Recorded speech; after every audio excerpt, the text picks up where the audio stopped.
Hi, Ed here from keywordspeopleuse.com, and I've got an exclusive time-limited offer for you. If you book a product demo with Keywords People Use, I'll give you a free 7-day trial of our standard plan, which allows you access to our new content optimization tool. This tool hooks into your Google Search Console data so we can find all the keywords you're ranking for and what pages are ranking.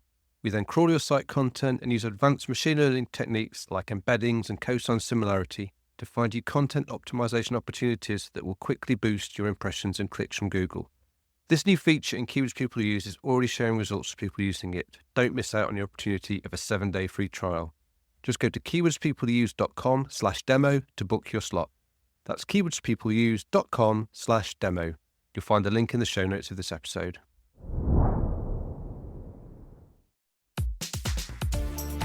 Hello and welcome to SEO is Not That Hard. I'm your host Ed Dawson, the founder of the SEO intelligence platform keywordspeopleuse.com, where we help you discover the questions people ask online and then how to optimize your content to build traffic and authority. I've been in SEO and online marketing for over 20 years, and I'm here to share the wealth of knowledge, hints and tips I've amassed over that time. Hello, welcome back to SEO is Not That Hard. It's me here, Ed Dawson, hosting as always, and today I'm going to be discussing 301 redirect confusion. Now this is a story I just want to share with everybody on the podcast. One podcast listener will know this story already. Hi, Steve. This is because Steve, who's from Louisiana in the US, big friend of the show, and user of Keywords People Use. And I think by his own admission, he's new to SEO. He's been learning for maybe a year or so, I think, and listened to the podcast. He's had a few chats with me, and I've helped him out with stuff. And I got an email from him a couple of weeks ago, and he had a question for me because he was going through and updating some of the content on his site, and he'd actually decided to change the URL of one of his pages to better match the content of the page because he'd updated the content of the page. Now, we'll talk a little bit in a second about whether that's a good idea to do or not, but, that's what he'd done. And he was putting a 301 redirect from the old URL to the new URL, which is the right thing to do. So you're basically saying to Google, when it comes to fetch that URL is no longer there, that you're not serving a page anymore, you put in a 301 redirect that says, this page has been permanently moved to this new URL. So you're saying to Google, pass over the any links, any historical ranking information to this new URL. So essentially the old URL is now the new URL. The new URL needs to have the kind of the ranking history of the old page. Steve had done this, and then he dropped me an email saying, just questioning whether he'd done it right or not. He didn't share with me the actual URLs, so I just sort of gave him an explanation about how we've just done that. 301ing, it will pass the details over, tell him when it comes to the old URL to go to the new URL, everything should work fine. And I gave him that explanation in the email, and I think I may have confused him a little, because what I then went on to say was that, you might not necessarily want to be changing your URLs just because you've updated the content of the page. If you've, generally as a rule of thumb, I will never change the URL of a page, even if I update the content, even quite drastically, because it's only a very, very small signal what the actual keywords are in the URL as compared to the risk of 301ing something, because when you 301 something, there is always a slight degradation in those ranking signals. Google doesn't give an exact number, but it's thought to be like around about 10% on external links, that kind of thing that you lower and lose when you're doing the 301. Now, if you're really drastically changing the page, the copy of the page, maybe, it should be a brand new page rather than going back and altering an old one. But Steve had made this change. And I said to him, you made the change. I said, well, just stick with it, but always think in future very carefully about whether you think you need to change your URL, because you can sometimes cause more issues than you try and solve by changing it. Yeah, so I explained that to Steve, and he came back and he just said, I was just worried that, the URL was targeting the wrong keyword after he'd rewritten the content. And so, I just sort of came back and said, yeah, well, the trouble is obviously, you're going to have a piece of content can rank for so many different keywords, so many different queries, that it's impossible to get every single query and keyword into the URL. So it doesn't matter if those change over time. Google will understand the content of the page.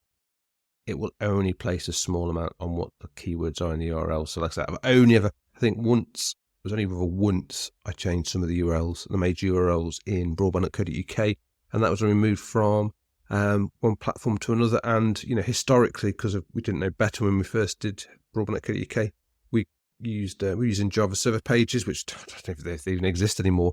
So lots of our URLs ended in .jsp, and we just 301'd them to remove those sort of technology specific endings, and that was back in about 2010, 2009, 2010. And other than that, I don't think I ever changed any of the major URLs during that time. Certainly not just because we're updating the content.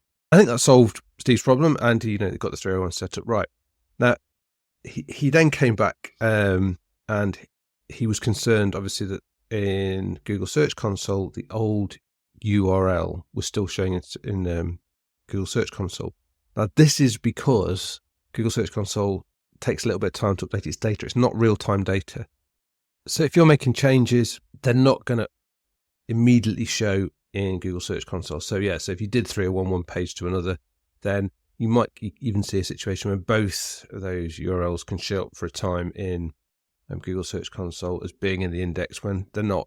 Google would have spotted one and moved it to the other, but it just takes time for that data to show up.